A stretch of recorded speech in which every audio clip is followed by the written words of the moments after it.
Hello and welcome back. This is David from the Personal Finance Squad. Okay, now we're going to get into Chapter 11, 401k plans. We talked about this throughout the budget chapters, and we saw Jasper contribute and also make adjustments to the plan. But what was not outlined in those chapters is exactly how 401k plans work. So now we're going to dedicate an entire chapter to explaining how they work and how to take advantage of them. So let's get going here and let's talk about what we see right in front of us is that this is considered an investment strategy. This is a sponsored plan in which you directly put money from your paycheck into specified investments as a source of retirement. And for most people, this is going to be their number one source of retirement income. So let's look at the basics here, and we can see that it is a very simple investment strategy, and we said it's the best financial vehicle that most people will have. This is because you know what your income is going to be in your net pay. You know you have taxes coming out, you might have pre-tax with medical and things of that nature, and the 401k is the same way in that you've already elected to put the money in there, and that means you know the money is coming out, but you are used to your paycheck, and it becomes a little out of sight, out of mind, which is a very good thing in this case. Let's look at a few advantages. We can see that 401k contributions are taken from a pre-tax basis, and this is exactly what we like. We've always talked about pre-tax, anything we can do, because that puts more money in your pocket and not someone else's.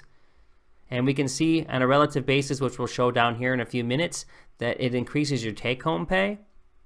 And when you take the money out, it is taxed as ordinary income. So that means if you took money out at, say, $1,000 and you're in a 25% tax bracket, you would be left with $750. It's just treated like a normal check, if you will, when you have taxes taken out. But now there are some restrictions. You cannot take money out before age 50 and a half in most cases. And that means if you do, you're going to have a penalty. And that means you're going to pay tax. So if you took out that $1,000, you're going to be taxed 25%, right? And you're going to have to pay this $250. That's going to be part of a tax bill. But it gets even worse because then you'll have a 10% penalty on the gross amount. So if you take out $1,000, you're going to have to pay $100 straight up. That's just going to come right out of your account.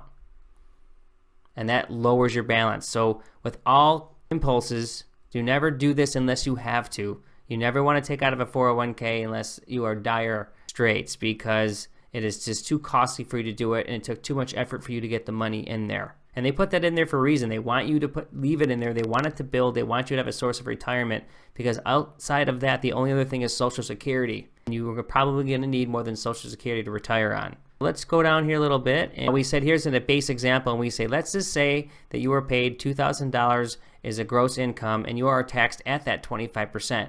And then you decide to put in 10% to your 401k. And you can see as we break down the numbers here, you can see that $2,000 multiplied by 10% is $200, so that's your contribution. And then as we run the numbers, you see, because it's pre-tax, it is taken off the gross income, leaving $1,800, which is multiplied by the 25%, and ultimately that leaves a $1,350 take-home pay. Now, if you decided not to go into a 401k and just ran straight up 25% off your gross pay, that would leave you with $1,500. So you can see here that is a $150 difference. You will have $150 more of take-home pay. But now let's look at it a little deeper. You can see that the 401k check is $150 difference. However, over the course of 52 weeks, this amounts to $7,800. Now, on the flip side, you will have contributed $10,400 to the 401k. That's that hidden money. So really what happens is the difference really is $2,600. You may have less here every month, right? This 150. So you're saying really, there's the 78, and then here is the 10.4, and again we say that's $2,600, but that $2,600 is not lost. That is invested money. So yes, your take-home pay is lower, but you also are getting the advantage of putting your money away to your retirement, and that is the benefit and the beauty of having money that is withdrawn pre-tax. Now let's go down here real quick, and we see that what we're talking about here is a defined contribution.